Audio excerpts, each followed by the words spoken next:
All right, welcome back. We continue live right here on Pittsburgh CW. Bob Pompeani and Drew Fillipponi at your service here tonight. It was a busy news day for the Pirates, number one. They found out that likely they're going to get the number one pick and there will not be a lottery, which is what it should be. It's merit-based. They stink. They deserve help, and they're going to get it. Whether or not they can, do the right thing after that is up to them. They also got some news, and we're taking a look at some of the highlights here of a game. Oh, this was Keller the other night, I believe. When Molina had a home run, and then Musgrove. Anyway, the point is tonight the Pirates got a walkout by Jacob Stallings. Threw me off there what we were looking at, but Stallings, I was expecting that in the bottom of the ninth after the bullpen had done what it has done recently, which is give up leads, and that was today. Sam Howard, 2-0. He fell behind Anthony Rizzo, hits a home run, and they win that game. But the bottom line is they're going to get the number one pick because they deserve that. But they also get the terrible news out of the Dominican Republic, Andrew, that their third best prospect and a guy who's expected to be a contributor here, maybe not so much now, O'Neal Cruz, was involved in a wreck, a crash down there. He was driving, hit into a motorcycle. 3 people died, and the prosecutors now believe he was driving drunk. So, man, you talk about what's happened to them with Jung Ho Kang, with Felipe Vasquez, and now this. This is a tough one. Well, because they don't have a lot of good players. Right. And, Cruz is a guy that is regarded as a top 100 prospect. Sure, he's a young player without a position, 6'7", a shortstop by trade, but I think a guy that's going to have to move into a corner outfield. I kind of had him pegged, Bob, as the guy that was going to replace Gregory Polanco in right field in 2 years, because Polanco's under contract and there's no way to get out from under that deal because he's due so much money. Overpaid player, one of the few guys they've given money to, and now he's a flat-out bust. And I thought Cruz was going to be their next corner outfielder, a guy you're looking for big things from.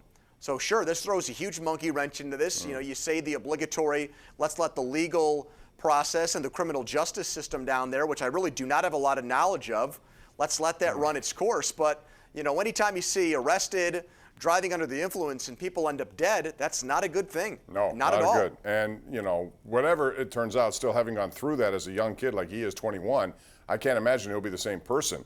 That would be something that would haunt you for the rest of your life, I would think. All right, let's go to the lines. DJ in Pittsburgh is first up on line number 2. What's up, DJ? How are you? Hi, DJ. How you guys doing? Hey, as far as the running back situation goes with the Steelers, I think I'm ready to see this young kid, Anthony McFarland Jr. I want to see some speed on the field. And it's kind of embarrassing when you get caught from behind and you're running back in the NFL. Well, Connor's not that kind of runner anyway. He's not going to outrun a lot of people. I thought he was concerned about not fumbling at that point. That was a nice run because at the end of the game, but it kind of, made his stats look a lot better than they actually were for that particular game. But I was surprised, Andrew, that Anthony McFarland got no snaps. They dressed him. After not dressing him in week 1, he got no snaps.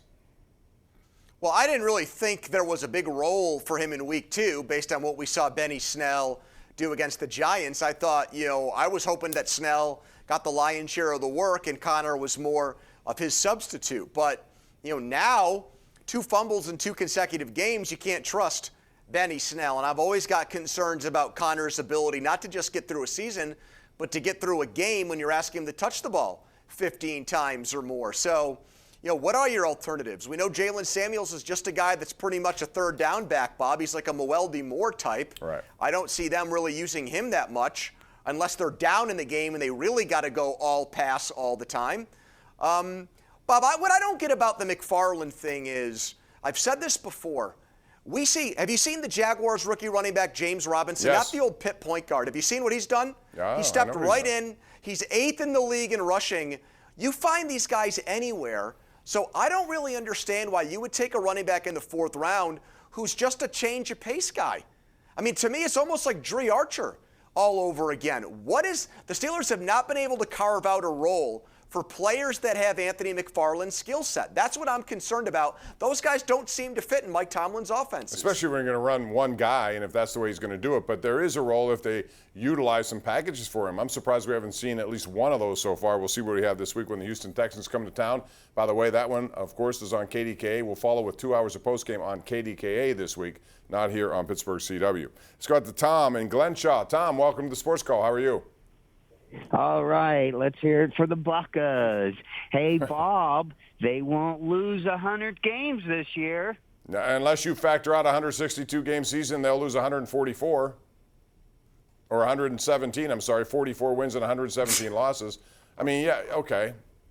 So, I mean, they stink. There's no other word for it. They've been historically bad, and they deserve the number one pick. So I if it's thought this Kumar was Rocker, the best case scenario for them. Yeah, I honestly did, because I know I didn't give them any chance of making the playoffs this year. I said their chances of getting in the playoffs were slim to none. So if you're not going to be one of the playoff teams, you might as well be the worst team in baseball. All right, so now they go after, I would imagine Rocker's their guy, the big guy out of Vanderbilt, the pitcher. Then the question is, how long does it take for him to get here? Because I've read accounts that he could be ready sooner than later, but the Pirates typically don't do that, Andrew. No, they don't. And you never know. I mean, one year you take Garrett Cole with the first pick in the draft, and, look at what he's doing now with New York. He's making, Bob, what is he making? $1 million a start for them in a typical season? He's making $30+ million when it's a 162-game season for the Yankees. But then you see a couple years later, Mark Appel was the number one pick in the draft as a pitcher. What's happened to him? I don't even think he ever made the major leagues. He was a total bust. So, yeah, the bottom line is you'd rather have the first overall pick than the third or fourth pick. You'd rather have your pick of the litter in. But I don't think it's going to save the Pirates franchise, Bob. It's going to take way more than just one arm. Especially after what we heard from GM Ben Cherington, who said that this pandemic is going to set them back financially, which makes you wonder how low can you go. Let's go to Vaughn and Churchill. Vaughn, you're on the Sports Call. Go right ahead. Hi, Vaughn. Hey, guys. How you doing today? We're good. Thank you. Hey, I just like to comment. I like to continue on your comment you mentioned about Mike Hilton. Mm-hmm. I've been saying that for a long time. This boy is probably one of the best D-backs in the league, and it's a shame the Steelers need to be compensating him. You guys hit it spot on when you made your comment. That's all I got to say. Thanks a lot. All right, Vaughn. The thing about him is he went around. He was let go by the New England Patriots and Bill Belichick. Yeah, I mean, it was very shrewd move to pick him up and then to develop him into the player he is today. But here's the other thing about Vaughn's call. I've heard, well, Cam Sutton's their next nickelback. Really? He doesn't have a contract for next year either. He's an unrestricted free agent. So two guys, the starter and the perceived backup or the heir apparent, don't have a deal for next year, Bob. And I wouldn't bank on Sutton being a better player than Hilton either. No, I wouldn't either. Hilton, every time he's gotten out there, he's had 3 sacks in one game. I believe it was that game in Houston. And he's always just somewhere at the right spot at the right time, whether it's recovering fumbles, attacking on the blitz, making plays and tackles. He's a really good player. All right, now it's time for our Tri-State Office Furniture Tweet of the Day, and this is more on the O'Neill Cruz situation from Jason Mackey, the Post-Gazette. He says, can confirm the initial investigation into the crash where O'Neill Cruz killed 3 people in the Dominican Republic did show that Cruz had alcohol in his system at the time. He'll have a virtual hearing on Wednesday. When we come back, more of your calls on the way. 412-575-2600. Call it. We got 2 lines open for you right now. It's the Ireland Contracting Nightly Sports Call on Pittsburgh CW.